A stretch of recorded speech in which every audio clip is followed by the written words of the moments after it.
Se deben postergar las elecciones primarias para otra fecha. Bueno, la opinión, entiendo, de María Carolina Uzcategui es que sí. Lo ha dicho incluso en una rueda de prensa y en reiteradas oportunidades desde hace unas semanas atrás. La tengo aquí en el estudio, María Carolina Uzcategui, ex vicepresidenta de la Comisión Nacional de Primarias. Buenos días y bienvenida. Muy Gracias. buenos días, Shirley. Gracias por la invitación. Por favor. Bueno, a ver, ¿por qué considera que deberían posponerse o postergarse a otra fecha o cambiarse la fecha de las elecciones primarias, ¿no? Sobre todo le hago la pregunta porque yo recuerdo cuando el profesor Arraiz Luca renunció porque el CNE no iba para ese momento a prestar el servicio técnico que necesitaba la Comisión Nacional de Primaria y él consideró que no estaban en ese momento dadas las condiciones. Incluso usted vino aquí y dijo que estaban en condiciones para hacer una primaria autogestionada. Y hasta allí, pues, esa era su posición. ¿Qué pasó en el camino que cambió usted de posición? Mira, eso coincide con el video que me han sacado por allí de mi cambio de opinión. Resulta que para ese momento nosotros se toma la decisión de ir autogestionada producto de la renuncia de los rectores.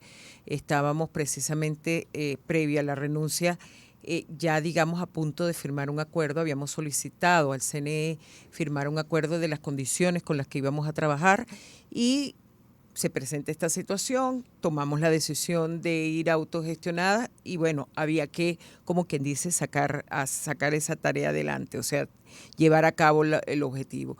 En ese momento estábamos tratando de motivar a la gente para que prestara sus espacios, para tratar de conseguir suficientes espacios a nivel nacional en los cuales realizar las primarias.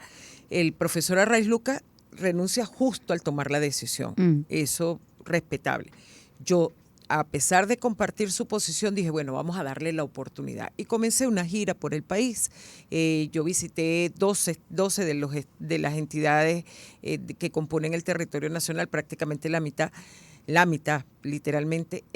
Y en todos ellos me iba dando cuenta cómo, a pesar de que el discurso era tratando de motivar a la gente de que prestara sus espacios, realmente ni las juntas, los cuales debo decir que son personas honorables y que están tratando de dar su mejor trabajo, eso no me canso de repetirlo en todos los espacios, las juntas en una situación precaria, sin recursos, sin posibilidades de movilización, de visitar toda la geografía que les tocaba, que les correspondía manejar. Incluso hubo propuestas de que por qué el Estado, por ejemplo, en Mérida me decían, pero por qué el Estado Táchira no me atiende estos municipios que a mí me quedan muy, muy lejanos y no puedo llegar a ellos, y no hay gasolina y no tenemos recursos, etcétera, etcétera. Entonces llego a Caracas y pregunto, ya habían empezado a llegar los listados, las propuestas de centros de votación y pregunto, ¿y cuánto de eso se ha verificado? Y me dicen que solamente estiman verificar un 20%. Yo le dije, no, pero es que no podemos verificar solo un 20%, sobre todo después de que había escuchado a un dirigente, a un diputado regional, decir que él estimaba, sin que él se diera cuenta que yo estaba ahí, que él estimaba que les tocaba una cierta cantidad de dinero por cada centro de votación. Yo dije, no, pero nosotros no nos podemos conformar con verificar solo un 20%, tenemos que verificar el 100% de los centros de votación. Y la respuesta a ese requerimiento fue, eso no hace falta, no te preocupes, ya aquí se han realizado primarias en el 2017, autogestionadas, se hicieron la consulta en el 2016 y todo fue perfecto. Yo le digo, sí, pero es que la Venezuela de hoy no es la Venezuela del 2016 y el 2017, o sea, empezando por la gasolina, y de allí saca un montón de otras circunstancias que son totalmente diferentes, el poder adquisitivo de la gente, etcétera, etcétera. Y eso también fue parte de lo que evidencié en esa gira. Ir a la realidad de cada estado me despertó en mí muchas alarmas, muchas preocupaciones. Y bueno, a pesar de todos mis reclamos, nunca le prestaron atención a lo que yo estaba diciendo, desestimaban lo que yo estaba aportando, y es cuando decido renunciar para ver si con mi renuncia esas cosas, ese alerta que yo estaba haciendo era más tomado en cuenta, ya que al renunciar pues podía hacerlo público y pensaba que se podía corregir. Hoy pienso que mucho de ello no se ha corregido, a pesar de que no he contactado a ninguno de los miembros de ninguna de las juntas regionales por respeto a ellos, porque no quiero que en ningún momento se sientan ni manejados ni utilizados por mí, aunque los están presionando de una manera impresionante. La información que manejo de otros ciudadanos, dirigentes políticos de base, etcétera, etcétera, es que muchos de estos centros no están en condiciones de servir para el día de la votación. Incluso vemos como por lo menos el caso de Caracas, 90% de los centros de votación son a cielo abierto.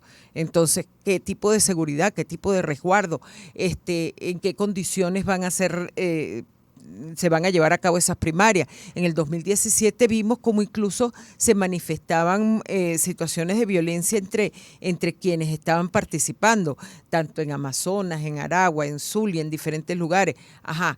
¿Quién va a velar por la seguridad en esta ocasión? ¿Cómo va a ser el sistema de totalización?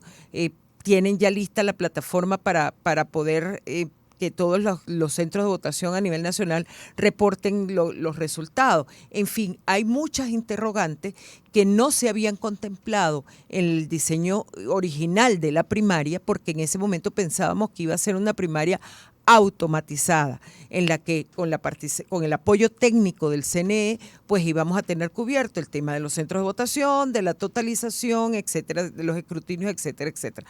Porque no solamente íbamos a tener la totalización que nos hubiese podido ofrecer el CNE, sino que íbamos a tener dos formas de escrutinio más, que una de ellas era el conteo del 100% de las papeletas. O sea, habían todas las consideraciones para un proceso automatizado.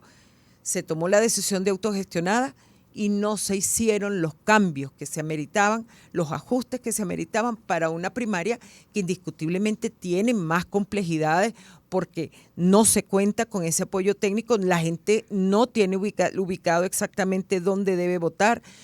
Yo, por ejemplo, fui a buscar mi centro de votación en Valera, Estado de Trujillo, y no lo conseguí, a pesar de que esa calle la transito todos los días desde hace más de 40 años.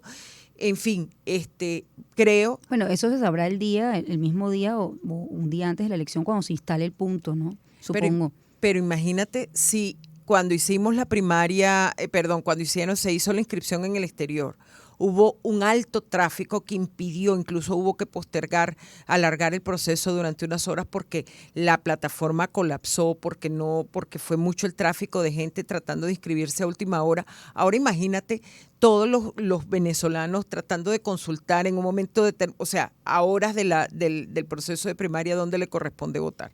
Creo que es como muy traído de los cabellos eso también. Ahora, la otra opción o la otra alternativa es que creo que es una de sus sugerencias, o al menos lo puso sobre la mesa, es que, se descarte la idea de hacerlos autogestionados y se haga con la asistencia técnica del CNE, pero ya hay un CNE y hay un CNE que al menos la oposición considera que no sería lo más indicado que organice unas elecciones particulares de la oposición misma por la posición política de la mayoría de sus directores. Mira, la posición política de la mayoría de sus directores siempre ha sido de la misma tendencia desde hace más de 20 años y eso lo tenemos claro. Eso no es nuevo, en primer lugar. Y en segundo lugar, hacerlo con el CNE, con el apoyo técnico del CNE. No es que el CNE las organice, es el apoyo técnico del CNE. ¿Qué da el CNE? ¿Qué ofrece el CNE? Ofrece los centros de votación, el sistema automatizado de votación que permitiría tener resultados fidedignos, exactos en el momento del cierre de cada una de las mesas. Nosotros aún así estábamos en la disposición de hacer, como te dije, un triple escrutinio. No solamente confiarnos en los números que nos daba el CNE, sino incluso hacer una segunda totalización con las actas que iban a ser transmitidas y una tercera totalización que iba a ser el conteo total de las papeletas. En cada mesa solamente iba a haber un operador de máquina puesto por el CNE, el resto de los miembros de mesa y todos los miembros que trabajando en cada centro electoral eran puestos por la Comisión Nacional de Primarias primaria. O sea, estamos hablando de una organización muy diferente a lo que hoy estamos viendo, donde tenemos una primaria manual, con totalización manual, donde no tenemos certeza de que en cualquier parte, como te digo, como ocurrió en el 2017, puedan incluso haber que se roban cajas, que cualquier percance, cualquier inconveniente. O sea, una primaria automatizada tiene muchísimos más riesgos. Y recuerdo muy bien en una ocasión que nos reunimos con algunos observadores nacionales que acostumbran a hacer este tipo de observaciones electorales. Ellos nos decían, si la primaria va autogestionada, o sea, va manual, nosotros tendríamos que aprender o diseñar un nuevo procedimiento para ver la verificación, porque hasta ahora siempre hemos trabajado con primarias automatizadas. Venezuela tiene muchos años ya trabajando o votando de forma automatizada y creo que eso va a complicar un poco el proceso. Vamos a hacer una pausa, sigo conversando con María Carolina Uzcategui sobre el proceso de las primarias, ya volvemos. Sonidos que te llenan de alegría en todo el país. Circuito Onda. Onda 107.9 en Caracas. Onda 104.5 en Barquisimeto. Onda 91.5 en Puerto La Cruz. Onda 107.3 en Maracaibo. Onda 103.5 en Ciudad Bolívar. Turismo 105.5 en Vargas. Onda 90.3 en Acarigua. Sonidos con identidad al alcance de tus oídos. Supernova 103.9 en Guarenas. Onda 96.3 en Maturín. Onda 105.3 en Mérida. Onda 100.9 en Valencia. Onda 105.1 en Margarita. El entretenimiento al ritmo del mundo. Así somos. Circuito Onda. La superestación.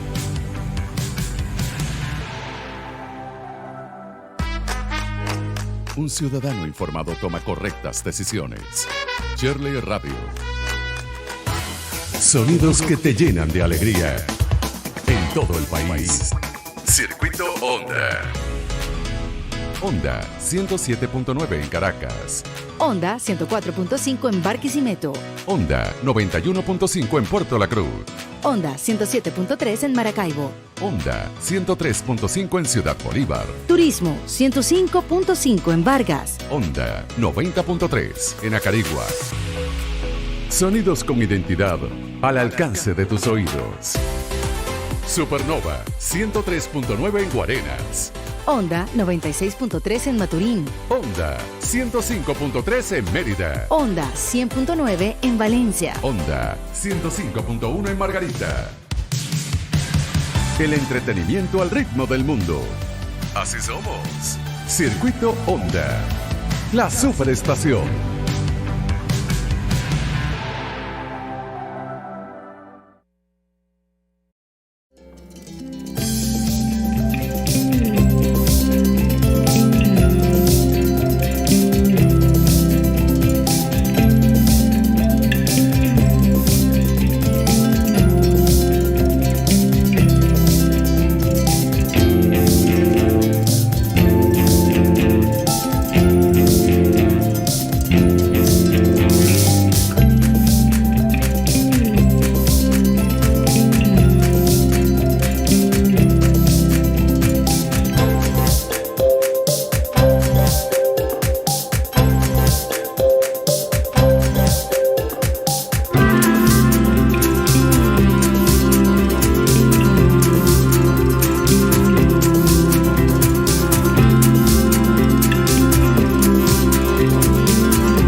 Las elecciones primarias para otra fecha y debe ser organizada de otra manera. Tengo a María Carolina Uzcategui, ex vicepresidenta de la Comisión Nacional de Primaria aquí en Shirley Radio.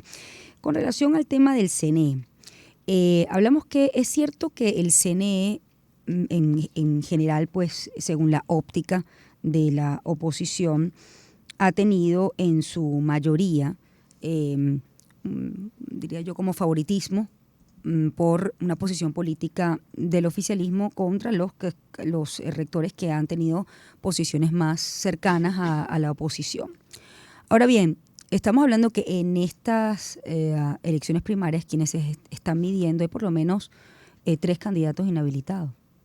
Y el que lidera el CNE, bueno, fue el Contralor en funciones que inhabilitó el organismo, pues que dirigía el organismo que inhabilitó a estos candidatos. Entonces, ve posible, a ver, para tú poder participar necesitas de una parte que la población sienta confianza y sobre todo el candidato también para participar en las primarias. Se puede sentir quizás confiado un candidato inhabilitado de que el CNE preste asistencia técnica con esa dirección o esa directiva cuando ellos mismos fueron inhabilitados. Es decir, siendo un proceso particular, no sé si me entiende el punto. Sí.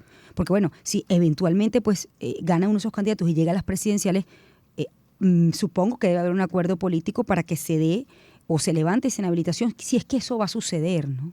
Pero esto es un proceso particular. Sí, pero fíjate, aunque, insisto, lo he dicho en todas mis intervenciones, en mi opinión las inhabilitaciones son una aberración. O sea, yo no puedo anular a mi adversario político quitándole sus derechos, eso es absurdo, pero son una realidad. Son una realidad. Entonces, aquí hay que definir qué es lo que estamos eligiendo.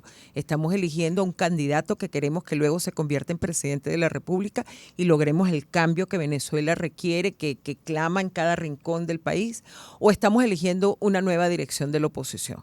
Eso cambiaría el panorama, porque si nos dicen que lo que estamos es eligiendo una nueva dirección de la oposición, donde quien quede ganador de este proceso va a decidir entonces quién va a ser el próximo abanderado para el 2024, pues perfecto, ya estamos claros que eso es lo que se está eligiendo. Pero en este caso nos han dicho que lo que estamos eligiendo quién va a ser el candidato de un sector importante de la oposición para el 2024. Y ahí hay 3 personas que no van a ser candidatos en el 2024, o por lo menos hasta ahora no lo sabemos. Incluso yo me iría más allá, no solamente que ellos no están en capacidad de ser candidatos en este momento, sino que alguien que hoy no esté inhabilitado puede ser que al ganar la primaria resulte inhabilitado también, como pasó en Barinas. Ahora, ¿qué debemos hacer en ese caso? Cónchale, yo creo que debe privar la madurez política en el país y tener ya listo un lineamiento que nos permita que si no puede ser A, que sea B, si no sea B, sea C, etcétera. O sea, que tengamos un verdadero plan de sustitución de candidatos en caso de que quien gane esté inhabilitado o quien no gane, o quien gane aunque no esté inhabilitado lo inhabiliten, etcétera. Cualquier situación que se pueda presentar. Eso es parte de la mora, digamos, del error de origen que tuvo esta primaria. Cuando a nosotros nos entregaron el reglamento marco de constitución de la comisión, ni cómo se iba a realizar la primaria, si era con el CNE, con el apoyo técnico del CNE o no, como tampoco el tema de los inhabilitados estaba contemplado en ese reglamento marco. Ahora, correspondía a la comisión decidir al menos con cómo se iba a hacer la primaria, pero el tema de los inhabilitados debe ser una respuesta política de las diferentes organizaciones políticas y de los mismos candidatos. O sea, ¿qué queremos? ¿Queremos tener simplemente elegir un candidato? ¿Queremos elegir una nueva dirección de la oposición? ¿O queremos tener un presidente? Yo quiero tener un presidente nuevo. Yo quiero en realidad que en el país hay un verdadero cambio político, que es lo que todos estamos claros debe ocurrir. Ya basta de toda esta situación que hemos vivido en los últimos 25 años y sabemos que no estamos en democracia plena. Sabemos que aquí cualquier cosa puede pasar. Entonces, ¿por qué no estar preparados? ¿Por qué creer que no estamos en democracia, pero exigimos reglas democráticas perfectas? Aquí hay que estar preparados para cualquier situación. Su escenario ideal sería que sean que preste asistencia técnica al CNE y que los candidatos inhabilitados no participen. Mira, es una cuestión de sinceridad. Es una cuestión de sinceridad con el país. En un momento, cuando iniciamos el proceso, había la posibilidad de que en la Mesa de México hubiese un acuerdo político en el cual se levantaran las inhabilitaciones, no a estos 3 nada más, sino a todos los venezolanos que hoy en día ven privados sus derechos políticos por este tema de inhabilitación. Entonces, era parte de las negociaciones que se estaban dando, pero el tiempo está pasando. Ya estamos a casi un mes de que se realice la primaria y todavía seguimos con las inhabilitaciones pendientes. Es más, no se ha vuelto a reunir la mesa de negociación. Se dice que hay negociaciones aquí en Caracas, en Miraflores, en diferentes espacios, al menos eso es lo que uno lee en las redes, pero lo cierto es que no han habido nuevos acuerdos en el sector opositor. Y mientras tanto, entonces nosotros vamos a seguir adelante con un proceso en el que todavía no nos dicen qué es lo que estamos eligiendo, que si estamos eligiendo un candidato o estamos eligiendo una nueva dirección de la oposición. Yo pediría que por favor se nos aclarara a todos los venezolanos y cuando yo hablo en plural no hablo porque detrás de mí haya un grupo de personas ni nada por el estilo. Yo hablo como María Carolina Uzcategui, ciudadana venezolana que tiene todo este tipo de inquietudes y que sé que muchos venezolanos también las comparten. Ahora, lo otro que quiero preguntarles es el tema de la fecha, ¿no? A ver, la fecha está condicionada a que o la propuesta que usted tiene está condicionada a que de forma autogestionada, si se posterga la fecha, se pudiesen dar las condiciones o definitivamente no es una cuestión de fecha, sino de la necesidad de que se tenga la asistencia técnica del CNE. Mira, ambas cosas. Uh-huh. O sea, si definitivamente no se opta por la asistencia técnica del CNE, hay que tomarse más tiempo para verificar bien los centros de votación, para validar que esos centros de votación cuentan con las condiciones adecuadas. Esto fue muy atropellado, o sea, el tema de que los partidos, las dirigencias de base en cada uno de los estados se reunieran, postularan los centros de votación, las juntas las recibieran. Hubo incluso desacuerdos entre los diferentes factores políticos en varios de los estados porque no se ponían de acuerdo cuál centro era o cuál no. Por ejemplo, yo propuse en varias de las giras, mira, ¿por qué no utilizar las casas de los partidos, que son espacios que ya están previamente, o sea, ya están perfectamente acondicionados para esto? Y simple y llanamente había gente que decía, habían organizaciones que decían, no, yo a la sede de tal partido no voy. Y yo decía, bueno, pero si vas a tener testigos, todos los candidatos pueden tener testigos ahí, ¿qué importa que sea en la sede de una organización política? Escoge tus mejores testigos y ponlos ahí. Pero no, sigue habiendo, o sea, se suponía que la primaria iba a ser un mecanismo para unir a los venezolanos, se suponía que la primaria iba a ser un mecanismo que iba a permitir que hubiese una verdadera propuesta unitaria en el país.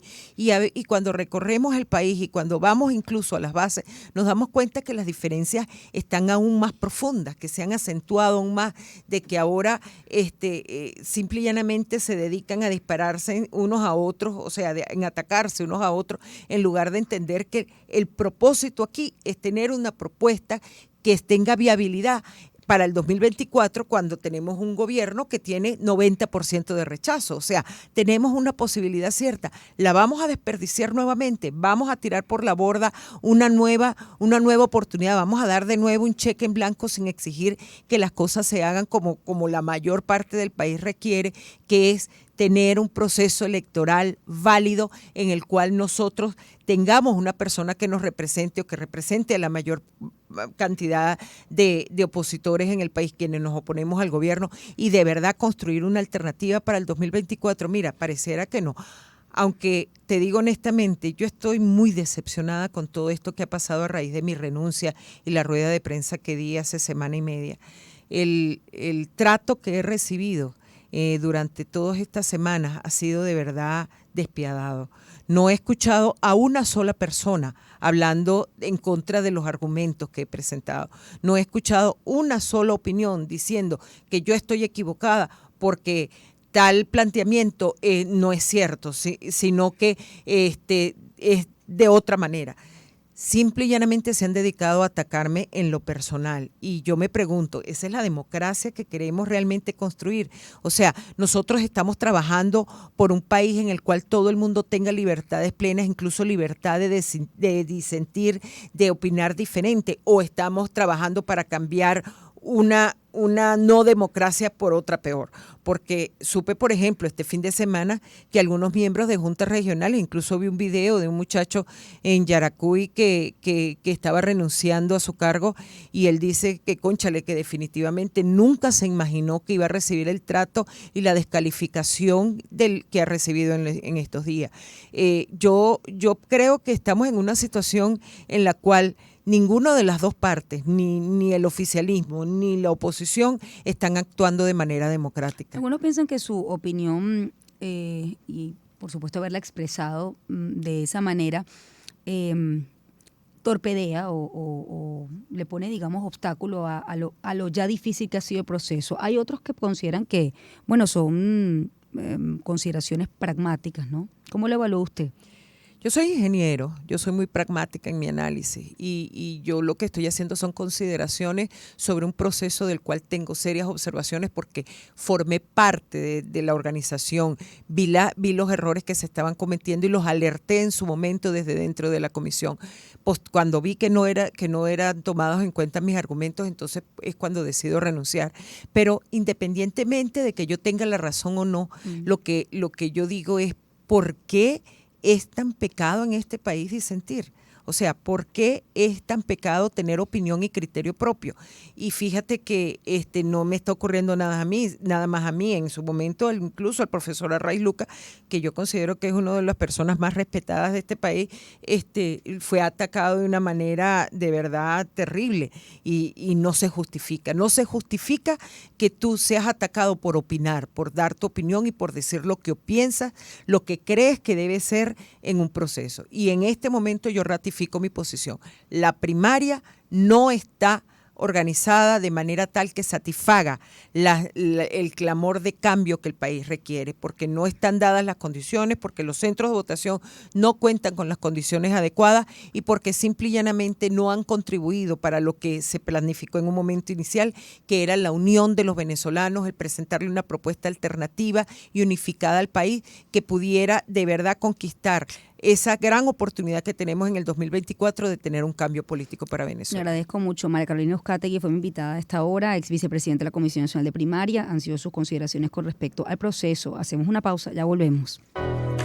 Sin importar dónde te encuentres, te damos la mejor compañía. Onda.